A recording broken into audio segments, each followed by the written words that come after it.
Welcome to Manawaker Studios Flash Fiction Podcast. I'm CB Drogi.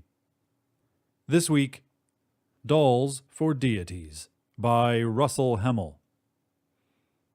It had been a long and surprisingly dry summer in the coastal city of Narraham, and not by accident.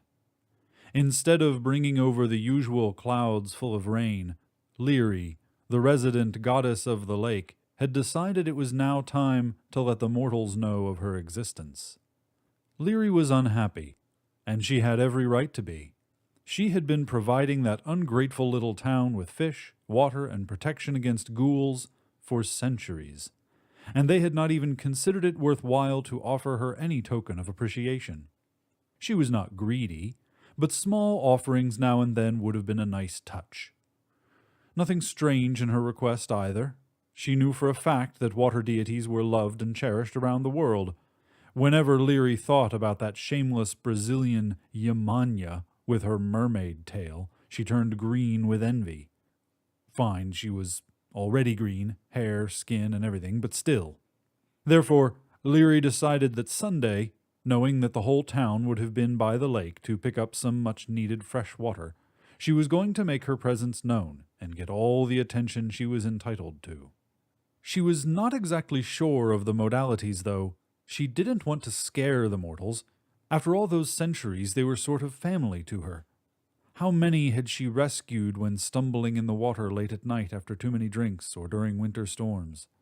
The only thing she wanted was a bit of respect, some company, and possibly flower wreaths and fancy garlands to adorn her underwater lair. Roses and lilies, if she could have a say. I'll wait for them to come to me, she eventually decided. Leary waited until the majority of the people were at the lake with buckets and water pumps.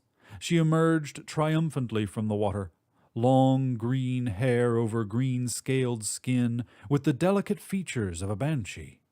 She sauntered along, full of hope. "I am Leary, the goddess of Lake Nari," she said to everybody that crossed her path. "I am going to do something for you. No more drought. No more stress." But she soon realized in dismay nobody could see her, as if she was as transparent to their eyes as the water she inhabited. "Why can't you hear me?" she howled to a group of little girls splashing each other. No reaction. Saddened and in a foul mood, she sat by the lake's shores, looking at her reflection. "I am ugly," she cried, "with all these scales and seaweed like hair. Maybe it's not so bad they can't see me, but they can still worship me, if I help them." Leary had an idea. She manufactured a small doll that shared her features, more beautiful, she had to admit, with no frightening scales, and let it float around in the water in the direction of the little girls she had met before. "What's that?" One of them picked the doll up, observing it. "It looks weird," another said. "Maybe it's a fairy. Look at her green hair," a third added. "And she has pale green skin." At that precise moment, Leary made the rain start. It rained for days, and people danced in the streets. That was the end of the drought, and the little town could breathe and drink again. "It was the good fairy of Lake Nari that made the rain come," the girls said to the adults, showing them the doll. "She is our town's fairy godmother who looks after us." Grown-ups are not known to believe in fairy tales, and even less in water deities.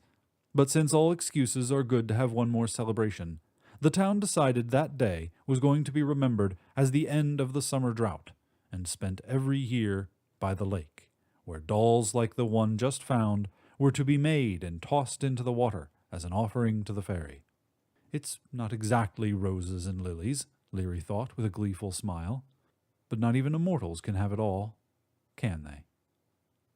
This has been Dolls for Deities, written by Russell Hemmell, and first appearing in Fantasia Divinity magazine.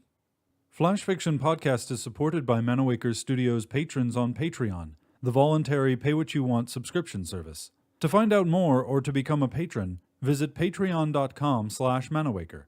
For more information about Manawaker Studios' other projects, including books and games, visit manawaker.com, which is also where you should go to learn more about the authors featured on this podcast or to get details about submitting a story. The Flash Fiction Podcast theme song is by Kevin MacLeod. I'm CB Droege. You can follow me on Twitter and Facebook at CBDROEGE. Thanks for listening.